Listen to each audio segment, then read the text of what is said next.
इससे पहले एक यहाँ पे रैली हुई थी, सरकार को जो हम लोगों ने पत्र पकड़ाया था उसके बारे में फिर से आज यहाँ पे 10 मार्च है और 2024 है और आज एक बार फिर से मूल निवासियों की यहाँ पे रैली है कि हम लोग यहाँ जोशीमठ से छोड़ के न जाएं। और आपको अभी दिखाएंगे यहाँ पे रैली। गवर्नमेंट को, शासन को ये दिखा रहे हैं कि हम लोग जोशीमठ छोड़ के न जाएं। तो इसी के बारे में आज एक विशाल यहाँ पे रैली होनी है और आपको अभी हम लोग दिखाएंगे यहाँ पे रैली गवर्नमेंट के खिलाफ।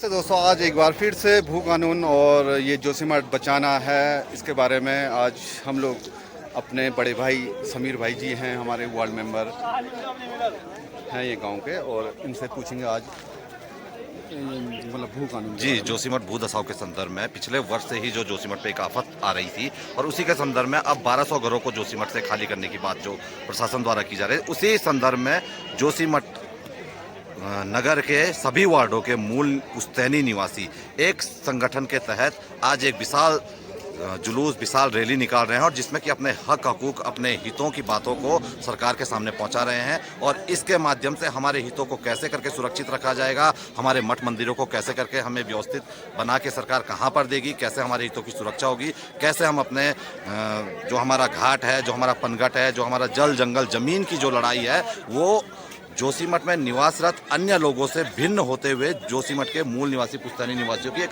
अलग जो विचार होते हैं, अलग जो हित होते हैं, इन हितों के लिए जोशीमठ का पूरा पुश्तैनी निवासी एक बैनर के नीचे आके आज अपनी मांगों को प्रशासन तक पहुंचा रहा है, जिसमें हम तपोवन तिराहे से, जोशीमठ तपोवन तिराहे से चलकर मारवाड़ी चौक होते हुए तहसील प्रांगण में पहुंचेंगे और वहां पर हमारे द्वारा एक ज्ञापन जो उप जिलाधिकारी महोदय के माध्यम से मुख्यमंत्री उत्तराखंड सरकार को दिया जाएगा। धन्यवाद बड़े भाई।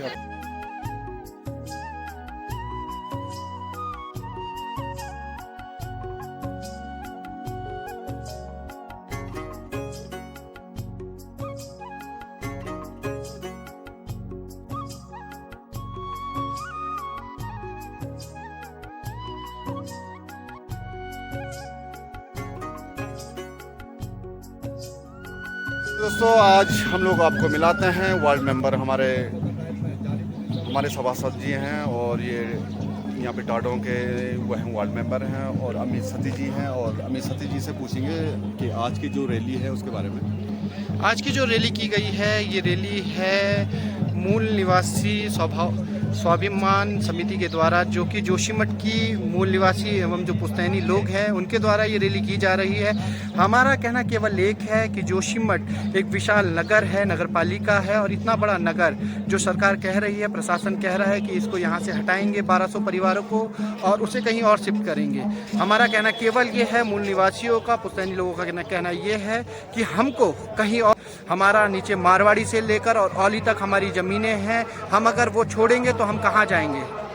हम तेरी की तरह विस्थापित अपने को नहीं कहलाना चाहते, हमें जोशीमठ से कहीं नहीं जाना है। हमारी इतनी भीड़, आज 2000 से ज़्यादा लोग जोशीमठ के एकत्रित हुए हैं और सबका कहना यही है कि जोशीमठ हमारी जन्मभूमि है, मरण भूमि है, हम इस भूमि को छोड़ के कहीं नहीं जाएंगे। सरकार को अब करना होगा कि अगर जोशीमठ के कहीं निवासियों को कहीं अगर बसाना ही है तो जोशीमठ के जो भवन हैं उनको हल्का किया जाए और यहीं पे ऐसी कोई निर्माण कार्य किया जाए, पुनर्निर्माण किया जाए, जिसमें जोशीमठ के लोगों को पुनः यहीं बसने का मौका मिले।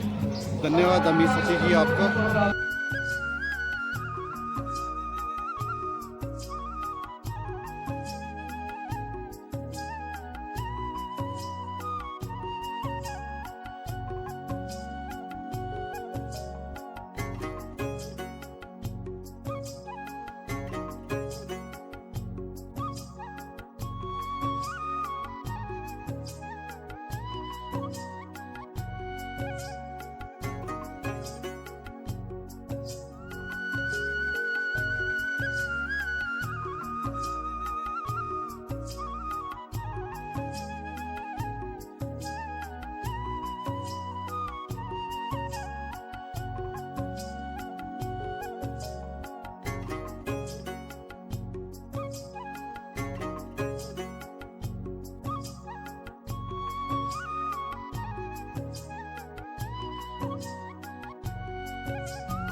देखिए आप लोग, आज जो जन सलाव है वो मूल निवास के लिए है और जोशीमठ को ना हटाया जाए यहाँ से, और जो भी भूदशा हो रहा है उसके लिए सरकार को चेतना दी जा रही है।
और दोस्तों, जो भूदशा के बारे में हम लोगों ने आपको बताया था कि ये अभी रैली होनी है और अभी रैली चली रही है और आपको लिए चलेंगे और आगे।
मंगलम भगवती देवी मंगलम सिंहवाहिनी मंगलम सिद्धिदात्री च मंगलाय नमो नमः। सर्वमंगल मांगल्ये शिवे सर्वार्थसाधिके शरण्ये त्र्यंबके गौरी नारायणी नमस्ते। बोले नृसिंह भगवान की जय, चंडिका मैया की जय, दुर्गा मैया की जय, भूतेश्वर भगवान की जय। हमारा हृदय अपार गदगद हो रहा है। हमें विश्वास था सब लोग आएंगे, सब परिवार आएंगे, कहीं आपने कमी नहीं रखी। कदाचित किसी वार्ड में हम न जा पाए, हम क्षमा मांगते हैं, यहाँ पे खुले में आप सबसे क्षमा मांगते हैं। आपने कमी नहीं की, कदाचित हमने कमी की हो, इसलिए हम क्षमा मांगते हैं। प्यारे जोशीमठ वासियों, एक वर्ष से विपत्ता में हम पड़े हैं, बहुत विपत्ति में पड़े हैं और किसी प्रकार का कोई कार्य होता दिख नहीं रहा है। और विपत्ति ये आ गई है कि हमारे पास विकल्प पत्र दिए गए हैं। विकल्प पत्र में कहीं ये नहीं लिखा है कि तुम जोशीमठ में रहोगे। विकल्प पत्र में लिखा है कि पैसा पकड़ के जाओगे या कहीं अन्यत्र जाओगे। अन्यत्र सुनील, औली, मनोटी कहीं का स्पष्ट लिखा ही नहीं है। अब बताइए ऐसे में हम कहाँ जाएंगे? हम सबसे पहले अपने देवता का स्थान बनाते हैं, तब अपना घर बनाते हैं। हम पहले देवता पर विश्वास करना है और देवता के विश्वास के बाद अपने घर में विश्वास करते हैं। हम कहाँ जाएंगे? कहाँ भगवान नरसिंह ले जाएंगे? कहाँ ज्योतिश्वर हिमालय शिवालय ले जाएंगे? कहाँ अपनी चंडिका ले जाएंगे? कहाँ अपना तिमुंडिया ले जाएंगे? कहाँ अपना और फूलकोटा ले जाएंगे? और कहाँ हम जाएंगे? हम विपत्ति में और बार बार सरकार से एक वर्ष से निवेदन कर रहे हैं। आपने हमको कार्ड पकड़ा दिया, तुम यहाँ से छोड़ के चले जाओ। इस बात की अथाह पीड़ा हम उस समय पूर्व लड़े। यद्यपि भवनों का मिला लेकिन जमीन का नहीं मिला। और जब तक जमीन हमारे पास है तब तक हम जोशीमठ के हैं। हम जोशीमठ वासियों से कह रहे हैं और साथ ही आपसे निवेदन करते हैं। कुछ लोगों ने बीच में और ऐसी परिभाषा कर दी, मूल की परिभाषा, मेरे दादा परदादा यहाँ रहे, मूल हुआ है, जिनको हमने जमीन बेची है, उनसे हमारा विरोध नहीं है। हमारी बहुत सारी ध्यान होंगी, फूफू होंगी, बेटी होंगी, बहन होंगी, हमने जमीन दी है, रजिस्ट्री करके दान की है, पैसा लेकर के लोगों को बेचा है, उनसे हमारा कोई विरोध नहीं है। मिले उनको खूब मिले, कहाँ विरोध कर रहे हैं?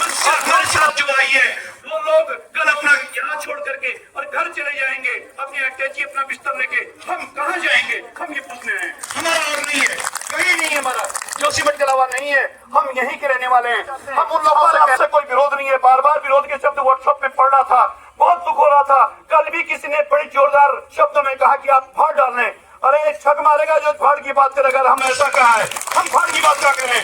हमारे साथ सेलन के लोग आए, पांडुकेश्वर के लोग हमारे साथ आए, तपोवन के लोग हमारे साथ आए, सरूर के लोग पिछले साल हमारे साथ आए, कौन नहीं आया? और हम ऐसे में कहीं हम फाड़ डाल के तुमको अलग कर रहे हैं। उसे एक गोहत्या का पाप लगेगा जिसने मन में भी ऐसा सोचा होगा। हम ऐसा आपके प्रति नहीं सोच रहे हैं। हम तो पहले हमारी मदद कीजिए। कदाचित सरकार आपको यहाँ हमें भगाएगी, आप अपने घर चले जाएंगे, हमारा क्या होगा? हम कहाँ जाएंगे? किसी ने कोई शब्द नहीं बोला हमारे लिए कि आप कहाँ जाओगे, कहाँ जाएंगे। इसी विपत्ति में हम थे और तब हमने एक मूल संगठन बनाया। ये नितांत गैर राजनीतिक है। इसमें ये नहीं कहेंगे फला कांग्रेस का है, फला बीजेपी का है, फला यूकेडी का है या फला पार्टी का है। कोई नहीं, हम जोशीमठ वाले हैं, बाहर के हैं ही नहीं। पहले हम घर के हैं, पहले जोशीमठ है, तब चुनाव है, तब लोकसभा है, तब नगर पालिका है। न तो लोकसभा न नगर पालिका, कुछ नहीं रहेगी यदि हम नहीं रहेंगे। हम यही बात के लिए आपके पास आए थे। आप सब लोग आए यहाँ पे, आपका बहुत बहुत धन्यवाद करते हैं। ऐसी एकजुटता रहेगी, ऐसे एक साथ रहेंगे। सरकार को आना पड़ेगा, नाक पर चुनाव है और हम अपने इसे आवेदन में लिख रहे हैं जो थोड़ी देर बाद हम गवर्नमेंट को देने वाले हैं। अगर हमारी नहीं सुनेगी तो हो सकता है कि इसमें विचार हो जाए कि हम चुनाव से बहिष्कार कर दें। तो ये संभावना पूरी लग रही मेरे को भी, यदि सरकार नहीं सुनी और बहिष्कार। एक बात और कहना चाहता हूँ, आपका धन्यवाद। आप परसों आए थे, आपने हमारे कहने पर प्रपत्र वापस कर दिए, सरकार ने स्वीकार किया। प्रपत्र वापस ले गए, सरकार ने स्वीकार किया और तत्पश्चात तुरंत एक पत्र आया और पत्र में स्पष्ट रूप से आया कि जो संस्थाएं यहाँ काम करनी चाहती हैं उनको धन अवमुक्त किया जाए। मानी परसों आप आए तो कोई कुछ हुआ, सरकार कहती है जब परसों आप यहाँ पाए प्रपत्र वापस करने और उससे दूरी संख्या में आज आप आए हैं। आज एक कदम और आगे हम बढ़ेंगे और कोई दो राय नहीं, सरकार उठेगी और सोचेगी, विचारेगी और नहीं तो नहीं मरेंगे, यहाँ से जाएंगे नहीं। जोशीमठ नहीं छोड़ेंगे, जोशीमठ नहीं छोड़ेंगे, यही रहेंगे।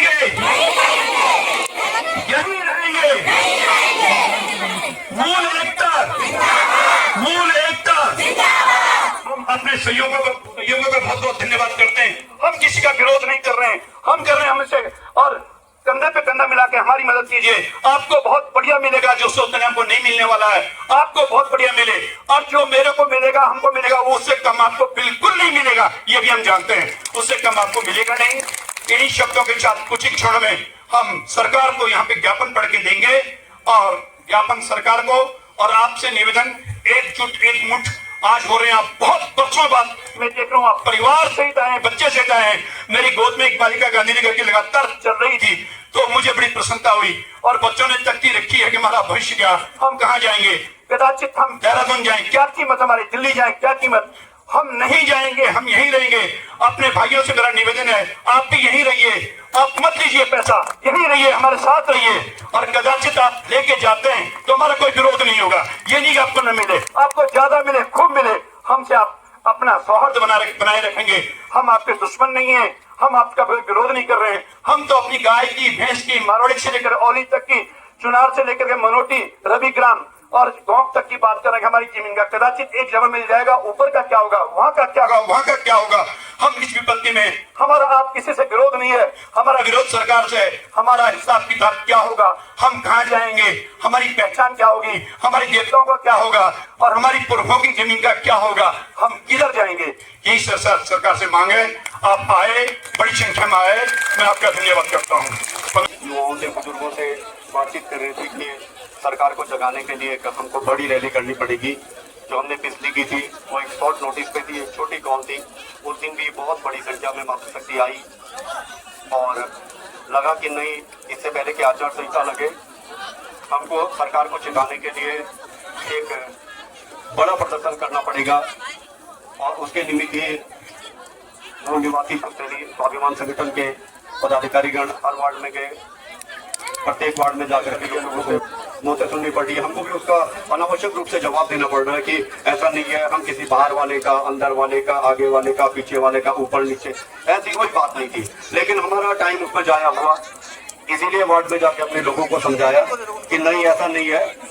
हमने, जैसे मुझसे पूर्व के वक्ताओं ने भी कहा कि हमने अगर जमीन दी है तो वो रजिस्ट्री उनके नाम पे हुई है और उनकी जमीन का एक टुकड़ा भी, एक पैसा भी हमको नहीं मिलना है।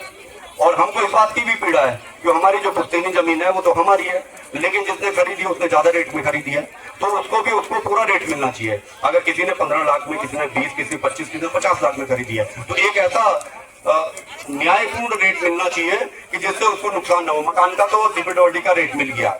और रही बात मकान के रेट की, किसी भी सरकार में, न प्रदेश सरकार, न स्थानीय प्रशासन, न केंद्र सरकार, हम जो कह रहे थे ना कि हम अपना अधिकार मांगते नहीं, किसी का भीख मांगते, हम भीख नहीं मांग रहे हैं। 106 दिन का आंदोलन तब भी हुआ था। सरकार अगर इतना ही आसान से करने वाली होती तो जैसे ये मकान टूटे, मीडिया में जैसे आया तो दौड़ी दौड़ी आती, नहीं आई। पूरी मातृशक्ति को तब भी यहाँ पे आना पड़ा, लगातार अपना प्रतिरोध जाहिर करना पड़ा, लोगों को रोना पड़ा कि हमारे मकान टूट चुके हैं, हमारा भविष्य क्या होगा, हमारे घर टूटने वाले हैं, हमारे खेत खलियान टूटने लगे हैं। तब जाकर के जब लगातार यहाँ से सरकार को लगा कि हम तो फंस गए हैं, मीडिया में मामला बहुत बड़ा बना, तब जाकर के सरकार आई। सरकार इतनी भोली नहीं है और सरकार के लोग भी इतने भोले नहीं है। लोगों ने, आप लोगों ने, और मैं तो हर बार कहता हूं कि मातृशक्ति को नमन है। जोशीमठ का कोई भी आंदोलन, कोई कितना भी 30 मार खां बोल दे कि मैं बहुत बड़ा नेता हूं, मेरे पीछे 50,000, 15,000, 20,000 खड़ी हो जाएगी, वो गलत फहमी है। हमारी जोशीमठ की मातृशक्ति, युवा शक्ति इतनी जागरूक है, वो जानती है हमको कब कहाँ खड़ा होना है, हमको कब किसके साथ खड़ा होना है। वो किसी आदमी के साथ, किसी व्यक्ति विशेष के साथ खड़ी नहीं होती है, वो अपने मुद्दों के साथ खड़ी होती है, वो अपने भविष्य के साथ खड़ी होती है, वो अपने बच्चों के आने वाले फ्यूचर के साथ खड़ी होती है। कि हम जोशीमठ के लोग बहुत ज्यादा नौकरी पर भरोसा नहीं करते हैं, बहुत ज्यादा मंदिर समिति में या आर्मी में करते हैं, ज्यादा नौकरी के भरोसे अपने औली में रोजगार कर लेते, बद्रीनाथ में चले जाते, पंडिताई कर देते, लौलधारे कहीं पर हमको दिख जाए वहां पे एक ठेली खोल देते, एक चाय पानी की दुकान खोल देते, लेकिन स्वाभिमान से जीते हैं। लेकिन पहले वाले नेताओं को भी मैं व्यक्तिगत रूप से उनको बता देना चाहता हूं, क्योंकि इस जोशीमठ में जब आंदोलन हुए, जब से भी मैंने भी होश संभाला 2003-04 के बाद, लगभग ऐसा कोई आंदोलन नहीं है कि जिसमें हम शरीक नहीं हुए। हमने देखा है कि अगर आंदोलन में जीत हुई है, और सबसे बड़ी बात है कि जितने आंदोलन जोशीमठ की मातृशक्ति ने लड़े, इस तहसील के प्रांगण में आई और हर एक आंदोलन में विजय सिर प्राप्त हुई है। ये सबसे बड़ी जीत है, ये सबसे बड़ा श्रेय अगर जाता है तो मातृशक्ति जाता है, मुझे किसी सरकार का नहीं। अगर तत्कालीन कांग्रेस सरकार थी, मैं कांग्रेस का पदाधिकारी था, आज भी हूँ। लेकिन तत्कालीन कांग्रेस सरकार थी तो कांग्रेस सरकार ने भी ओबीसी को थाली में लाके नहीं दिया। 120 दिन का आंदोलन किया। ये जोशीमठ तहसील का प्रांगण उसका गवाह है। हमारे बड़े भाई रामू सती जी हमारे बीच से चले गए हैं, उन्होंने इस लड़ाई में अपना बहुत बड़ा योगदान किया और तमाम बहुत सारे लोग जिन्होंने योगदान दिया। तो सरकारें न कांग्रेस की बहुत इजी लेके आपको दे गई थी, न बीजेपी की सरकार ने दिया।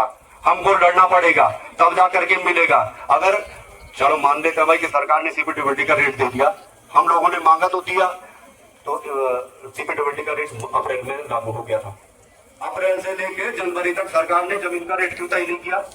सरकार के लोग महेंद्र भट्ट जी, हमारे प्रदेश के धामी जी और केंद्र सरकार के लोग या आपदा प्रबंधन सचिव या आपदा प्रबंधन के जो मंत्री हैं वो इतने ही जोशीमठ के बारे में सोचना चाहते हैं, तो उन्होंने क्यों हमारा पैसा आज तक जमीन का तय नहीं किया? और जो हमसे सबसे बड़ी बात मैं बताना चाहता हूँ आपको, जो जमीन का रेट हमारा आज भी तय नहीं हुआ, जो अंदर बाहर कर रहे हैं ये इसी के बिना पे हो रहा है। लोगों को डर है भाई मेरा जमीन मकान का मिल गया, मेरा जमीन का पैसा नहीं मिला, मुझे मैं कहाँ जाऊंगा? मेरे नवीग्राम में बहुत सारी महिलाएं हैं, वो कह रही थी, मैं नाम लेके बोल सकता हूँ, चौधरी साहब हमारे जल स्थान में थे, उनकी पत्नी भी बोली थी कि बोला हमको तो मकान और जमीन का एक साथ चाहिए कि मैं इससे फोड़े गोड़े के क्या करूंगी। बस मेरा बच्चा जो गोपेश्वर में कर रहा, कोई देहरादून में पढ़ रहा, मैं उनके साथ चली जाऊंगी तो मैं यहाँ ये फोड़े करने थोड़ी आऊंगी। बस ये भी सही बात है। हमने कहा भाई, और मैं उन जिन्होंने हम लोगों से जमीन खरीदी मैं उनको भी बताना चाहता हूँ कि भाई आपकी जमीन का आपके पास रखने का, आपका सरकार को बेचने का या उस जमीन के बदले जमीन लेने का उतना ही अधिकार है जितना हमारा है।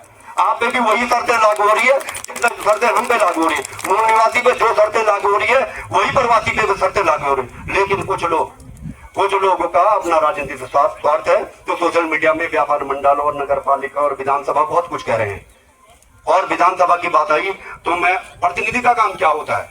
प्रतिनिधि का काम इसलिए चुना जाता है प्रतिनिधि को कि हमारी बात को चाहे नगर पालिका के सदन में, जिला पंचायत के सदन में, केंद्र सरकार के सदन में, प्रदेश के विधानसभा में हमारी बात को रखने का काम करते प्रतिनिधि। तो मैं बहुत बहुत धन्यवाद देना चाहता हूँ राजेंद्र भंडारी जी को, वो हमारे विधायक है और ऐसा है लोकतंत्र है, सबके सब एक को वोट नहीं देते हैं।